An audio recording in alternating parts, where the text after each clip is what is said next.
Prezados irmãos, boa noite a todos. Que a paz do nosso querido Mestre Jesus possa estar conosco hoje e sempre.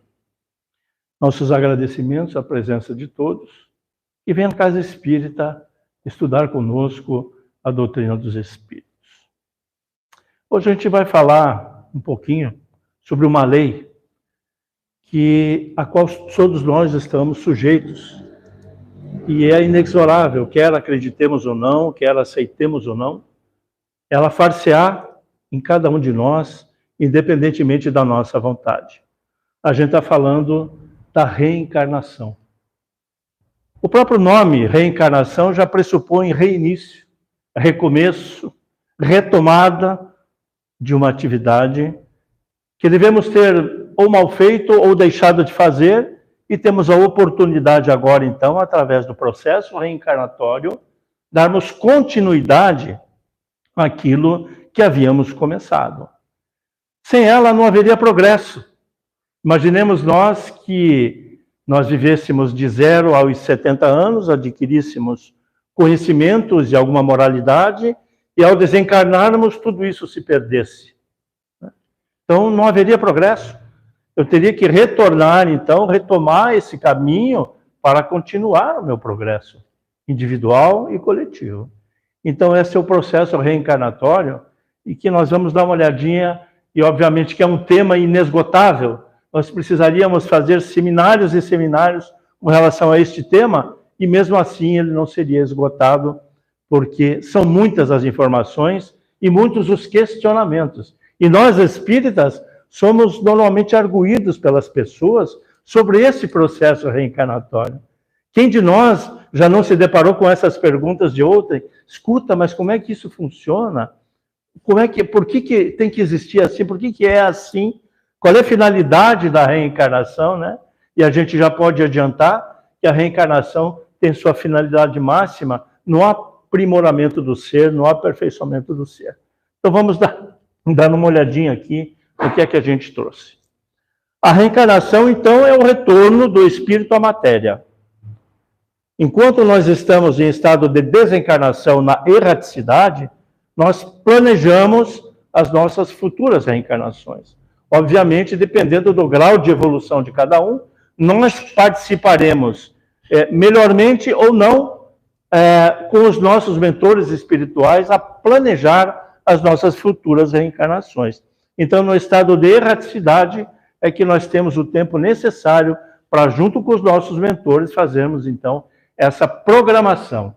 Até porque André Luiz nos ensina que na espiritualidade existe, lá no nosso lar, um departamento da reencarnação. Espíritos altamente especializados nesse processo que orientam os espíritos no planejamento reencarnatório de cada um de nós. Então, é o retorno do espírito para a matéria após passar algum tempo no plano espiritual, onde ele vai aprender, progredir, trabalhar em contato com os espíritos superiores. Porque a evolução não se faz somente em estado de encarnação ou de desencarnação. É uma roda viva. Nós evoluímos nos dois planos da vida, no plano material e no plano espiritual. Vejam, no plano espiritual, que é a nossa verdadeira morada, quando nós planejamos as nossas reencarnações, nós assumimos determinados compromissos perante as leis divinas. E para que a gente possa dar cumprimento a essa determinação nossa, nós precisamos reencarnar. Porque lá nós teorizamos e aqui nós praticamos. É na matéria, é na dificuldade, é no dia a dia, são nas provações, nas vicissitudes da vida, que nós vamos colocar em prática aquilo que determinamos no plano dos espíritos enquanto estávamos em estado de desencarnação. Então, é assim que as coisas funcionam. Porque nenhum espírito fará por nós aquilo que nos compete fazer. Ninguém fará por nós aquilo que nós temos que fazer. Nós temos que fazer uso do nosso livre-arbítrio em prol do nosso crescimento. Agora, de que maneira nós vamos usar esse livre-arbítrio? Isso é a questão de foro íntimo de cada um, né? Há aqueles que preferem andar mais rapidamente, fazendo bom uso, e aqueles que precisam e querem se retardar um pouco mais, então caminhando um pouco mais lentamente. Muito bem. Então, em contato com os espíritos lá, a gente vai aprender e a gente vai entender que o processo reencarnatório é a mais pura justiça divina. Porque sem a chave da reencarnação, nós não temos como entender e assimilar e compreender essas diferenças tão grandes que a gente vê todos os dias na nossa vida de relação. Riqueza e pobreza, doença e saúde, né? Enfermidade, perda de entes queridos, né? Mortes prematuras. Sem a chave da reencarnação, nos dizemos que nós temos um caminho já traçado e que podemos retomá-lo, nós não temos como explicar essas coisas sem a chave da reencarnação. Muito bem. Então, a reencarnação contempla a mais pura justiça divina, tendo uma nova oportunidade para fazer ou refazer o que deixou anteriormente, vivendo suas provas e expiações. Então, minha gente, por maiores que sejam as nossas dificuldades, sejam elas materiais, sejam elas morais, não vamos maldizer a Deus, né? Porque a primeira coisa que nos vem à cabeça, sabe que Deus não olha para mim, Deus não existe, Deus isso, Deus aquilo, tirando a culpa que é somente nossa para culpar outrem ou a própria divindade pelas nossas mazelas. Ocorre que nós somos os arquitetos do nosso futuro. Nós é que pavimentamos a estrada por onde nós mesmos vamos caminhar. Né? Se ela será de flores ou de espinhos, depende de cada um de nós e de ninguém mais. As expiações são experiências obrigatórias que teremos que vivenciar pelo mau uso do nosso livre-arbítrio. Então, numa determinada encarnação, eu fiz mau uso de uma faculdade minha, né? Obviamente que numa próxima eu poderei vir privado dela, né? Então, a doutrina nos ensina que o homem sempre é punido naquilo em que pecou. Nada passa sobre a justiça divina. Se nós não respondermos hoje, teremos que responder amanhã. Mas teremos que dar contas daquilo que fizemos. Teremos que resgatar as promissórias que assinamos. Os cheques que emitimos. Teremos que dar contas. Teremos que ter fundos para cobrir as nossas mazelas e as nossas dificuldades. Muito bem. Então, as expiações são experiências obrigatórias em função do mau uso do nosso livre-arbítrio. Certo? Que são impostas pela justiça divina. Então, muitas das vezes, nós não temos nem condições, né, de elaborar essas expiações, né? Então, os mentores é que fazem esse trabalho por nós. E as provas são as escolhas que nós fazemos livremente, né? Aí eu olho para o meu passado, vejo que errei aqui, ali e acolá, e vou emitir esforço no sentido de recuperar esse tempo perdido. Então, essas são as escolhas que nós fazemos, as provas que nós fazemos, né? Diferentemente das expiações que são impostas para o nosso resgate, pela nossa evolução. Toda expiação é uma prova. E nem toda prova é uma expiação. Isso fica bem claro, né? Toda expiação é uma prova. Mas nem toda prova é uma expiação, porque é uma escolha do Espírito. Então, muito sofrimento pelos quais nós passamos foram escolhas nossas. Nós escolhemos passar por aquela situação para contrabalançarmos a balança, né, que deixamos desequilibrada em épocas pretéritas. E agora, então, a grande lei, né, divina vem chamar a nossa atenção de que nós precisamos reequilibrar essa balança. E Deus nos presenteia com o advento da reencarnação, para que a gente possa ter essa consciência e aproveitar aqui e agora essa encarnação. Já que nós temos muitas, vou deixar para depois, ler do engano, né? Nós temos que trabalhar o aqui e o agora. Muito bem. Quando a gente fala em gestação, a gente se pergunta, né? A gente às vezes se indaga sobre ela, né? Sobre a vida e informação daquele ser que está no ventre da futura mãe. Será apenas o automatismo da matéria? Será apenas a união do espermatozoide com o óvulo a desenvolver a divisão celular da meiose, da mitose e assim sucessivamente, até a formação de um embrião, de um novo ser. A doutrina espírita ensina que isso vai muito mais além. É por isso que nós consideramos crime a interrupção voluntária da gravidez em qualquer nível, em qualquer idade, a partir do momento da concepção, em que o espermatozoide fecunda o óvulo, qualquer tentativa de aborto desse procedimento é um crime. E vai muito mais além.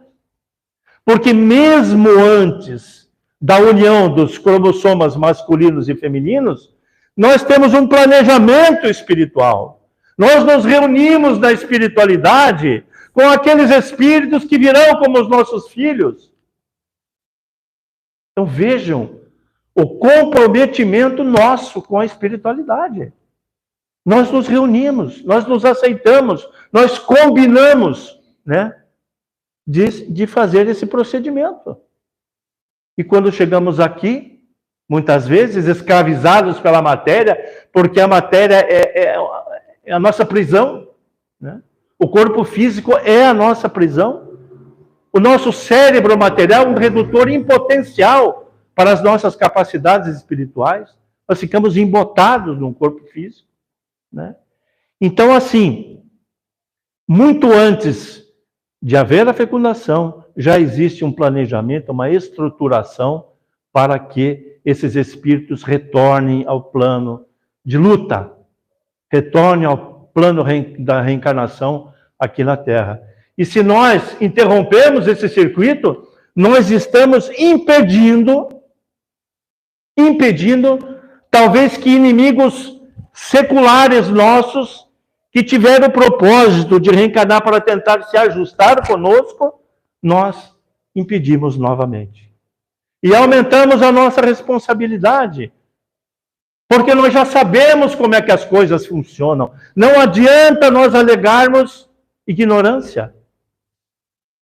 Nós já sabemos.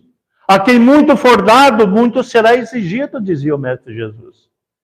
Se nós temos o conhecimento de como as coisas funcionam, nós não podemos mais alegar ignorância. Agora nós já sabemos, né? Então vejam que o grau de responsabilidade do ignorante das coisas é um. O grau de responsabilidade daquele que conhece é muito maior. E seremos exigidos por isso. Não por um tribunal de velhinhos de barbas brancas, lá na espiritualidade, apontando com o dedo para a gente, onde acertamos ou erramos, não. Mas a nossa própria consciência, que nos trará a razão daquilo que fizemos de certo ou de errado. Daí as dores e os sofrimentos morais, que são o resultado das nossas escolhas. A vida é feita de escolhas. Nós escolhemos o que queremos fazer. Muito bem. Então vejam a implicação disso. Para que isso aconteça, antes é realizado um planejamento, como falamos, né? Com o propósito de programar a volta do espírito ao mundo material, atendendo às suas necessidades. Vejam a importância disso. Na espiritualidade, eles têm equipamentos tão sofisticados que a nossa mais avançada tecnologia é quimérica perto do que eles têm lá. Eles, atendendo à necessidade reencarnatória de cada espírito, eles fazem alterações cromossômicas. No espermatozoide, no óvulo, mas numa ejaculação são 100 milhões de espermatozoides, mas só um que vai fecundar o óvulo, 2, 3 às vezes. Né? Por que aquele e nem o outro? Porque aquele já foi magnetizado pela espiritualidade. Aquele óvulo já foi magnetizado pela espiritualidade para que se reunissem, trazendo na sua carga cromossômica, muitas vezes, as deficiências físicas que o reencarnante terá que passar para atender às suas necessidades de crescimento físico e moral. Então vejam a importância disso, né? Então eles têm todo esse planejamento e todo esse equipamento para processar essas alterações, atendendo à necessidade de evolução de cada espírito. Então, atendendo às suas necessidades, as experiências que ele precisa passar no período que estiver no corpo físico. tendo em vista as suas experiências anteriores. Então, quando a gente recebe no seio da nossa família uma criança problemática, muitas vezes com problemas mentais, muitas vezes com problemas físicos graves, né, doenças degenerativas, nós temos que orar por ela. Nós temos que pedir a Deus que dê a força àquele espírito de passar por essa dificuldade. Porque ele realmente precisa muito mais de nós. E no mais das vezes, esse ser renasce nas nossas famílias para provar os próprios pais. A sua capacidade de perdoar, de atender, de ser solícito, de ser altruísta, para atender aquele espírito que está reencarnando. Porque não é o espírito que está com defeito, mas é um instrumento pelo qual ele vai se manifestar, que nada mais não é do que o seu corpo físico que está problemático. Então vejam, até aí o sofrimento do próprio espírito, que consciente das suas potencialidades não consegue expressá-las, não consegue manifestá-las, porque o instrumento pelo qual ele teria que fazer isso está defeituoso. É a mesma coisa que nós darmos um piano totalmente desafinado para um exímio pianista. Ele não vai conseguir tocar nada. Não é ele que não sabe, é um instrumento que está com problema. E assim sucessivamente. Nós temos que ter essa consciência, porque todos nós estamos sujeitos, hoje, amanhã ou depois, a receber no seio da nossa família um espírito dessa natureza. Que muitas vezes é um algoz nosso do passado, em que Deus permite a presença dentro da nossa família para o reajuste, né? Para o entendimento, para tentar aparar as arestas, né? Que nos cutucam, que nos ferem, que nos machucam. Então nós temos que burilar, né, esse ser. E é a responsabilidade dos pais. A condução da educação dos filhos. Muitas vezes, os pais acham que a escola vai educar, a escola não vai educar. A escola vai ensinar, vai transferir conhecimento. A educação é dentro de casa, dentro do lar. Mostrando àquela criança, desde tenra idade, porque ela pode ser pequenininha, bonitinha, mas pode ser um espírito milenar encerrado naquele corpo, né? Que traz consigo todos os seus problemas do passado. E se nós não tivermos atentos em coibir orgulho, egoísmo, nós que somos os próximos, mais próximos, nós vamos deixar ela crescer, né? E amanhã depois, quando ela estiver batendo na nossa cara, ou dando tiro na professora dentro da sala de aula, aí nós vamos chorar. Porque não tivemos a capacidade de educar. Então vejam, o comprometimento disso tudo e a responsabilidade que nós temos. O reencarnante poderá cooperar e atrapalhar ativamente nesse planejamento. De acordo com o grau evolutivo em que se encontre, o espírito poderá facilitar ou dificultar o plano reencarnatório. O que se detém no desamor e no desequilíbrio reclama uma cooperação muito maior dos benfeitores que se encarregam das tarefas de renascimento. É isso. O sujeito não tem discernimento necessário, porque, veja, quando a gente enxerga, quando está lá na espiritualidade, as nossas reencarnações anteriores, e fez todas as estripulias que cometemos e todos os erros que praticamos, nós queremos arrumar tudo de uma hora para outra, de não, eu quero fazer isso. Aí o mentor diz, calma, né? Vai com calma. Se você fizer 10% disso aqui nessa encarnação, já está de bom tamanho. E a gente vem para cá e não faz nenhum por cento. Tá? E é por isso que nós multiplicamos o número das nossas reencarnações. Igual o aluno rebelde, que não quer saber de estudar. Acha a prova difícil, a professora muito ruim. E ele não consegue passar de ano. Chega no final do ano, repete. Vai ter que recomeçar. Recomeçar. Começar de novo. Até que ele entenda que se ele não fizer por si, ninguém fará por ele e ele vai ficar patinando. Assim somos nós nas nossas multimilenares reencarnações. A gente vem com o propósito de melhoramento, mas, infelizmente, a matéria que nos atrai demais acaba sobrepujando a nossa capacidade de espírito de suplantar as dificuldades e sucumbimos novamente. Aumentamos mais o número das nossas encarnações. Quer ver o casamento, por exemplo? Algumas vezes, ou no mais das vezes, a gente planeja o casamento na espiritualidade. Ah, porque o Joãozinho vai casar com a Mariazinha. Aí fazem todo um planejamento, reencarnam desde pequeno, a espiritualidade dá um jeito de eles ficarem por perto, quando eclode a coisa, mas chega na hora da escolha, o Joãozinho fala, eu não quero isso aí, eu quero outra. Né? E já desfaz o seu plano reencarnatório. Ela não quer a Mariazinha, quer a Joaninha. Tá? Então, todo aquele planejamento que era para ser ali, que já estavam planejando até a vinda dos espíritos através da concepção, já é com outra pessoa. Já nos envolvemos com outra pessoa que não fazia parte do nosso planejamento reencarnatório. Aí vamos ter que assumir mais isso. É a mesma coisa o sujeito que se separa, a esposa que se separa e que constitui outra família. Aumenta a sua responsabilidade com outros também. Né? Então, assim somos nós. Nós é que multiplicamos o número das nossas reencarnações pelo nosso mau proceder e pelas estrepulias que cometemos. Né?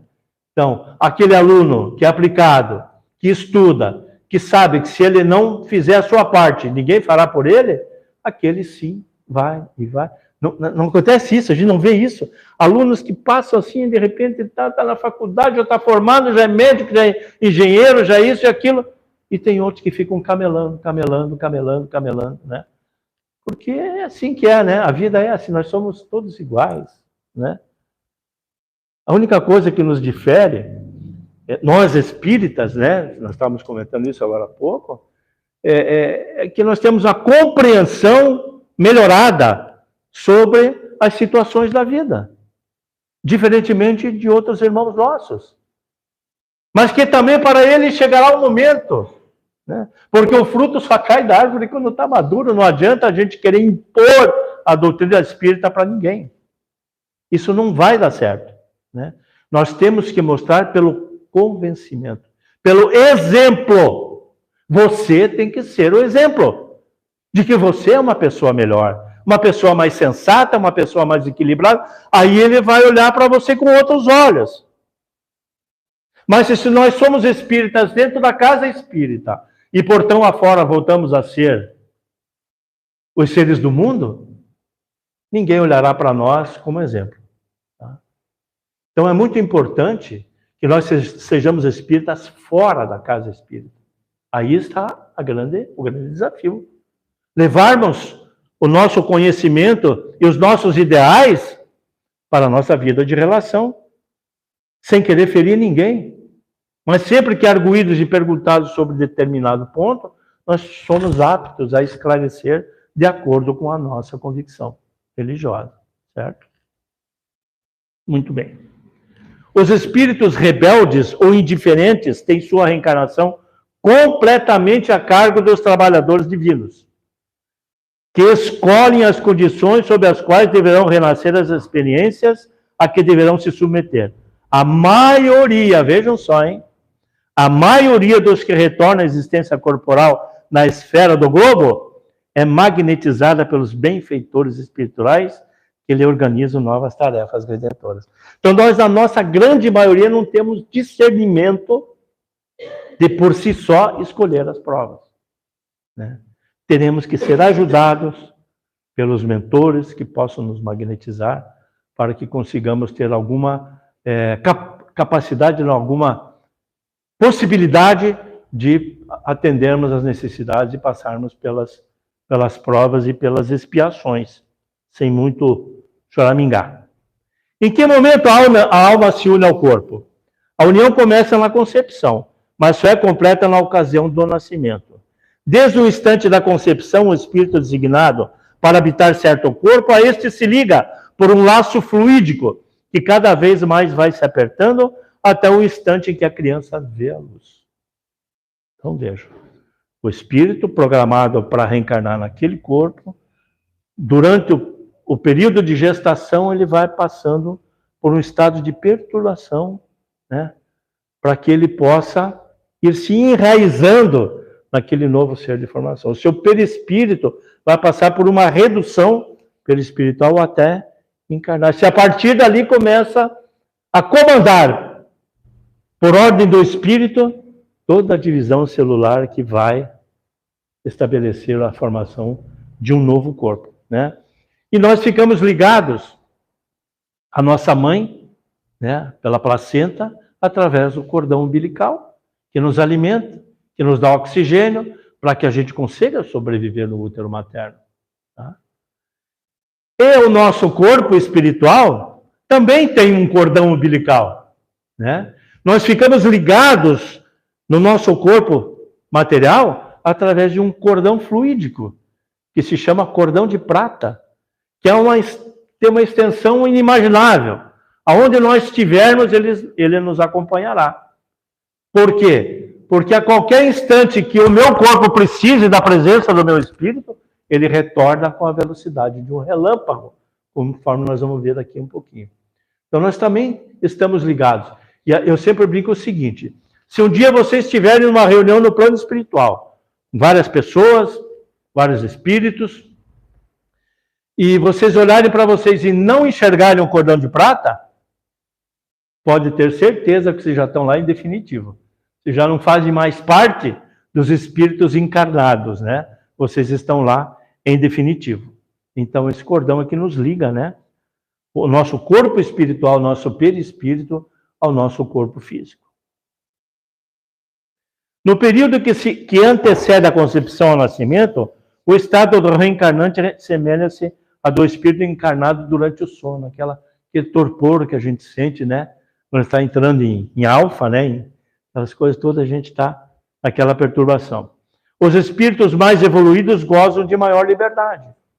Mesmo reencarnado, o espírito evoluído, ele se desprende com mais facilidade e vai viajar no plano espiritual, né? Enquanto ele pode, depois, para retornar ao seu ninho novamente. Contudo, desde o momento da concepção, o espírito sente as consequências de sua nova condição. Começa a se sentir perturbado. Uma espécie de torpor, agonia e abatimento envolvem gradualmente, intensificando-se até o término da vida intrauterina, né? Então, e aqui que nós vamos ver é que se processa, né, o esquecimento do passado. Nessa redução perispiritual em que o espírito vai perdendo a consciência, né, para reencarnar-se, ele passa a ter, então, o esquecimento do passado. Suas faculdades vão se velando uma após a outra, a memória desaparece, a consciência fica adormecida, e o espírito como que é sepultado em uma opressiva crisálida, que é o nosso corpo físico. E aí passa o procedimento do esquecimento do passado. Esse fenômeno se deve à contrição, à miniaturização do perispírito, à sua limitação pelo corpo, que fazem com que a existência no plano espiritual e a consciência das vidas pregressas volvam ao inconsciente. Então nós esquecemos das vidas passadas. Muitas pessoas acham que esse esquecimento é prejudicial. Porque perguntam assim, se eu lembrasse daquilo que eu fiz de errado, eu não faria novamente, né? Lê do engano nosso. Se Deus nos concede o esquecimento do passado, porque isso deve ser bom. E realmente o é. Porque nós não conseguiríamos levar esta encarnação adiante se soubéssemos que aquele nosso filho foi um algoz do passado. A animosidade ressurgiria, o ódio ressurgiria, e nós não conseguiríamos, né, praticar a lei do amor, do perdão, que Jesus veio ensinar na Terra, né? Porque sabedores de que aquele ser provocou a nossa derrocada física, moral, social, seja lá de que maneira for, nós já não mais o enxergaríamos com os olhos de mãe e de pai, né?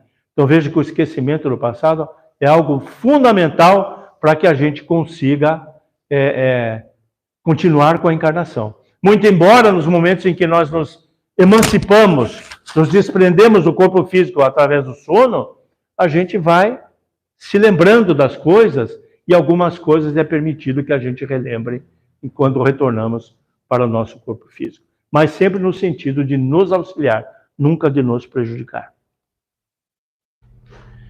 Esse mecanismo do esquecimento do passado, que faz com que o homem possa esquecer suas experiências anteriores ao nascimento, é prova irrefutável da sabedoria divina, que nos protege, né? O conhecimento total da vida passada, em outras encarnações e no plano espiritual, apresentaria grandes inconvenientes para a reeducação dos indivíduos e para o progresso da humanidade. Então é assim que o Criador permite que nós esqueçamos momentaneamente de todas as estripulias e os erros que cometemos, para tentarmos fazer certo e recuperar aquilo, recuperar o tempo perdido. Implicaria em maiores dificuldades, se não tivesse um esquecimento do passado ao espírito, na tarefa de transformação de sua herança mental, e talvez no prolongamento, através dos séculos, de ideias falsas, teorias errôneas e preconceitos, que geralmente são tanto mais ativos quanto mais presentes na memória do ser. Então, se nós lembrássemos de tudo, é o que ele diz aqui, né? Nós podemos ter uma transformação na nossa herança mental e prolongar por mais encarnações os nossos equívocos, os nossos erros, né? E é por isso, então, que a gente esquece momentaneamente isso para tentar fazer melhor, para tentar fazer certo. O esquecimento do passado não é absoluto. Durante o sono, liberado parcialmente dos laços corporais, o espírito pode ter a consciência do pretérito. Então, vejam bem, quando nós dormimos, o que acontece? Afrouxam-se os laços que prendem o nosso corpo espiritual ao nosso corpo físico. E nós conseguimos nos desprender. É por isso que nós sonhamos, né? Temos sonhos. E muitas vezes, quando acordamos de madrugada, nós lembramos praticamente do sonho todo. Aí voltamos a dormir, quando acordamos não lembramos de mais nada. Ou só de fragmentos do sonho. Não conseguimos relembrar. Sabemos que tivemos com determinada pessoa, mas não sabemos o que fizemos, o que dissemos, né? São os sonhos interrompidos, né? Por que isso? Porque existe um filtro, né? Os sonhos acontecem em quarta dimensão e o nosso cérebro material só consegue diluir coisas de terceira dimensão. Então existe um filtro para que a gente não fique lembrando de tudo que poderia nos prejudicar. Então até nisso Deus é cuidadoso, né? Não nos deixa lembrar aquilo que nos prejudica. Muito bem. Deus seria justo conosco se a vida se extinguisse no momento da morte do corpo físico? Meu Deus, será que o Criador investe na sua criatura 70, 80, 90, 100? Meu velhinho vai fazer mês que vem 96 anos. Minha mãe 95, fez semana passada. Será que vai investir nessa criatura para de repente morreu, acabou tudo? Não é um pensamento ilógico? Não é mais lógico nós pensarmos que um dia nós poderemos reencontrar os nossos amores, os nossos filhos, os nossos pais, as nossas mães, os nossos netos? Não é mais lógico pensarmos assim? Do que ceifar simplesmente a vida numa transformação para o nada? Nada de lógico nisso. Ou ficar sentado à direita de Deus Pai Todo-Poderoso, numa atitude de beatitude, olhando os anjinhos voarem pelo céu? Não tem sentido isso, né? Trabalho. Nós precisamos de trabalho. Nós precisamos trabalhar. Para termos sucesso, nós precisamos de muito trabalho. O único lugar em que o sucesso vem antes do trabalho é no dicionário da língua portuguesa. Porque se nós almejamos algo, nós temos que ir à luta. Ajuda-te e o céu te ajudará. Faça a tua parte, que a espiritualidade fará dela indiscutivelmente. Abramos as nossas antenas pelo bom proceder, pelo bom pensamento, para que consigamos captar as energias positivas da espiritualidade que quer nos ajudar. Eles estão ávidos por nos ajudar. Quando nós estamos reencarnados, uma pleiade de espíritos se arvora da espiritualidade para nos assessorar, para tentar nos ajudar, e nós aqui chegamos, fechamos as nossas antenas, só pensamos na matéria, só pensamos em se dar bem, só pensamos em que os fins justificam os meios, e quebramos a cara, né? Porque quando a gente volta para lá, aí não conseguimos nos esconder de ninguém, né?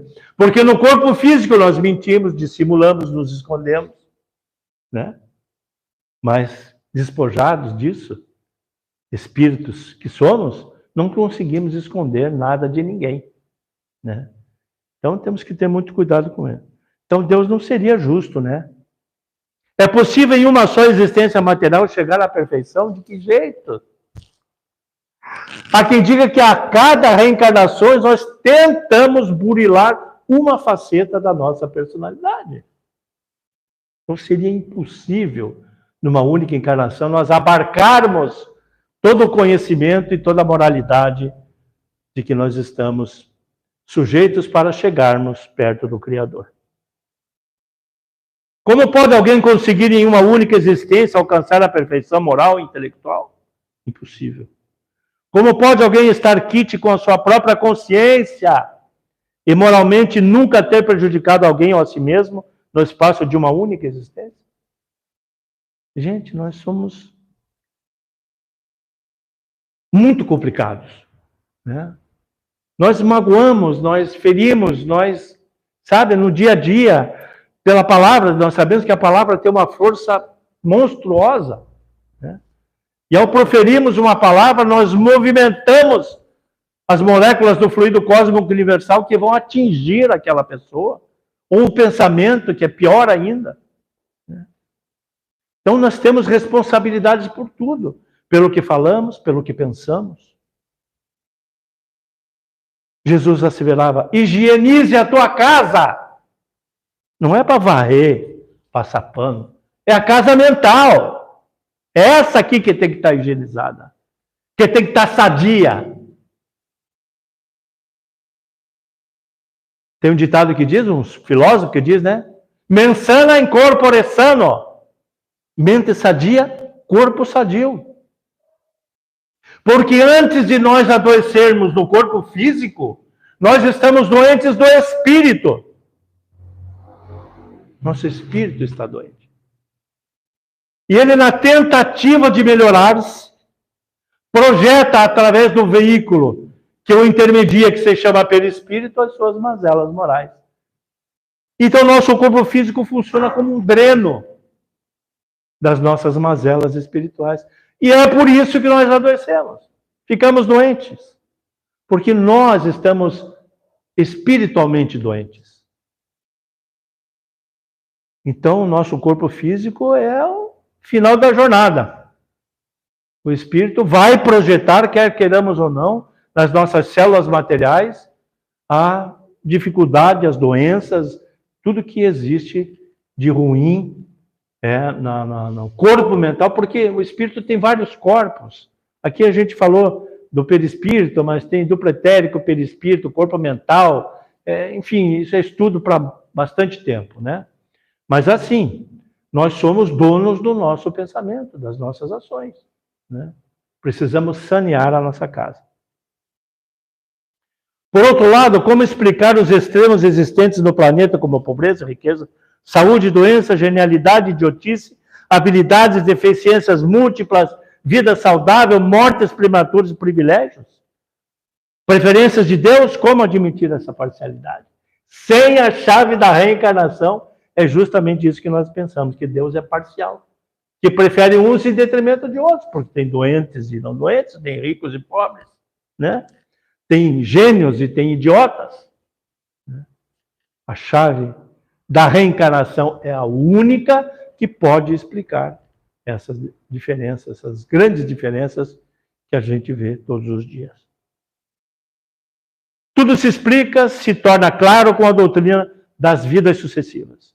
As desigualdades que nos chocam resultam das diferentes situações ocupadas pelas almas nos seus graus infinitos de evolução.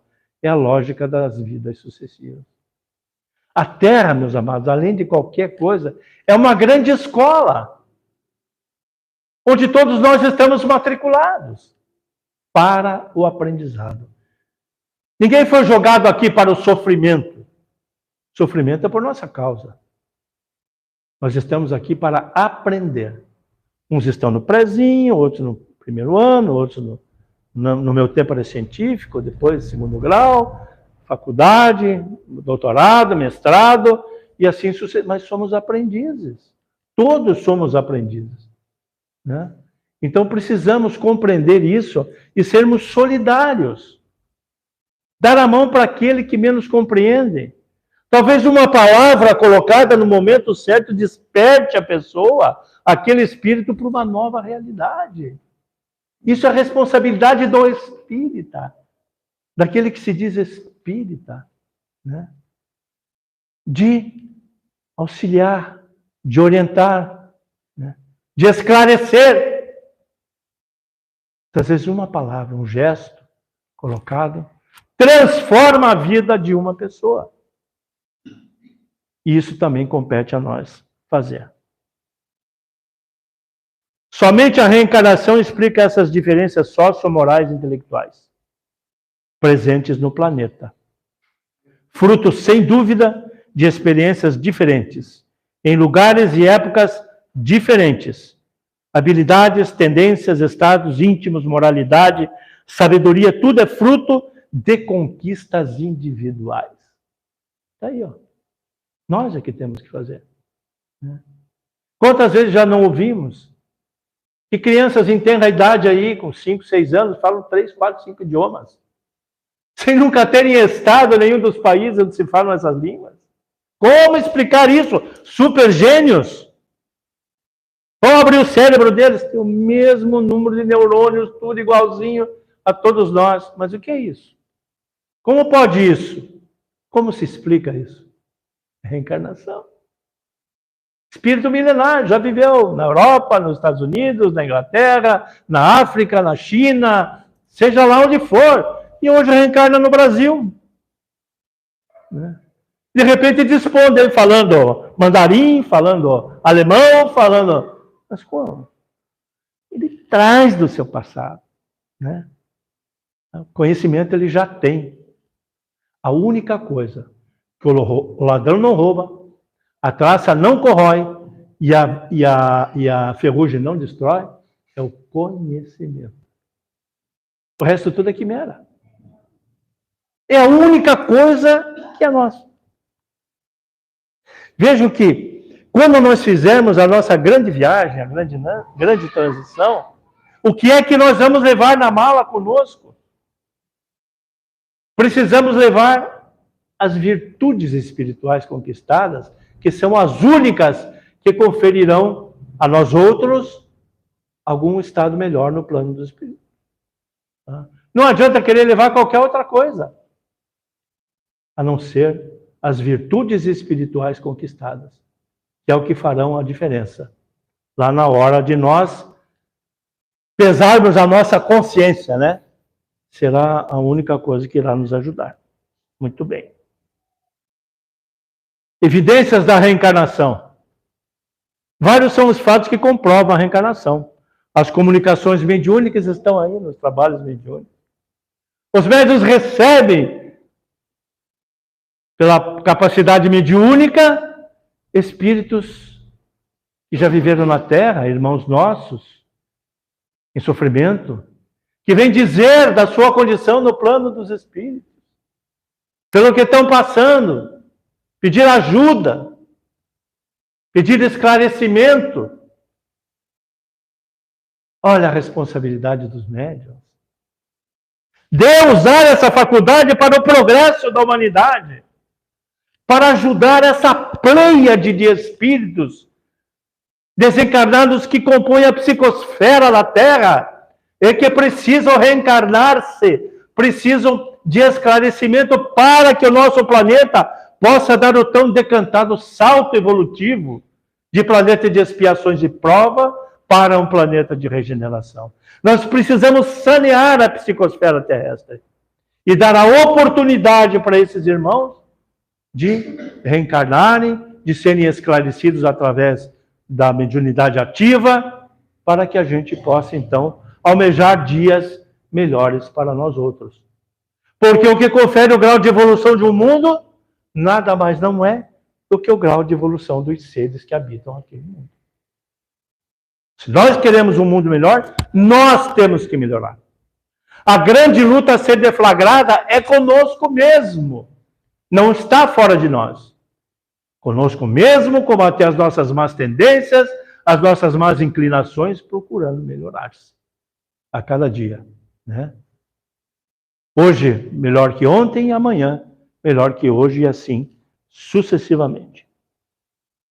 Para a nossa reflexão, para encerrar, está bem em cima da nossa hora. Reencarnação é uma oportunidade de recomeçar, como dissemos.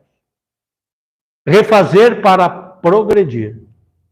A cada amanhecer, a cada novo dia, temos a possibilidade de reescrever, de fazer a nossa história. O que estamos fazendo? Para a nossa reflexão. Cada dia nós podemos reescrever a nossa história. Será que estamos usando bem a nossa encarnação?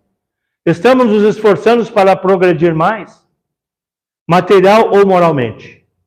Estamos cumprindo com o propósito da nossa reencarnação? Amando, compreendendo, superando, sendo resignados, sendo altruístas? Será que nós estamos cumprindo o nosso papel na reencarnação? Ou vamos desperdiçá-la novamente para contabilizarmos mais uma que terá que vir para fazermos amanhã aquilo que não fizemos hoje? Uma conduta de vida não deixa para amanhã aquilo que se pode fazer hoje. Isso é conduta de vida, é para o dia a dia. O que eu posso fazer hoje, por que eu vou deixar para amanhã? Vou desperdiçar meu tempo? O tempo é o nosso maior patrimônio. Temos que aproveitar o nosso tempo. Nós programamos uma reencarnação, quem sabe, para 70, 80, 90 anos de fluido vital para serem gastos. Mas, de repente, pelos excessos que cometemos, de toda ordem, nós abreviamos esse tempo para 50, 40, 60 anos. Perdemos o nosso tempo. Nós tínhamos mais 20 para continuar. E voltamos para o plano espiritual abatidos. Porque desperdiçamos mais uma oportunidade. Teremos que repor esse tempo. Então não vamos deixar para amanhã aquilo que a gente pode fazer hoje. Todos nós temos dissabores, desavenças, intrigas familiares. Isso é comum do ser humano. Mas nós, que já temos uma consciência um pouco mais ampliada, precisamos saber dosar as coisas, precisamos ser altruístas em determinados momentos e perdoar em outros momentos, porque muitas vezes nós passamos uma encarnação toda com rusgas do nosso irmão que está do lado e uma simples palavra, perdão, poderia ter resultado em coisa muito melhor para ambos, né? Então, se nós temos alguma animosidade, vamos procurar se acercar dessas pessoas, procurar entender o porquê que ela está vivenciando esse momento, tentar auxiliá-la, não vibrar contra, porque o que nós mais fazemos é jogar mais gasolina na fogueira, né? Então vamos fazer o contrário, né? Vamos procurar auxiliar, nos auxiliar, porque somos todos irmãos, estamos todos juntos e precisamos uns dos outros para progredirmos. A gente só vai conseguir mensurar a nossa dificuldade quando nós sabemos a dificuldade do nosso irmão. Se nós não olhamos para trás, para ver que quem vem atrás de nós muitas vezes tem problemas homéricos, muito maiores do que os nossos, aí nós vamos ter a consciência que o nosso problema é desse tamanho perante o problema dos outros. Nós temos que olhar para trás, às vezes, para poder auxiliar. Estamos bem em cima da nossa hora. Agradecer mais uma vez a presença de todos os amigos, pela oportunidade de a gente trazer a nossa humilde contribuição na divulgação da doutrina. que possamos todos voltar para nossos lares em paz e com a bênção de Jesus. Obrigado, boa noite.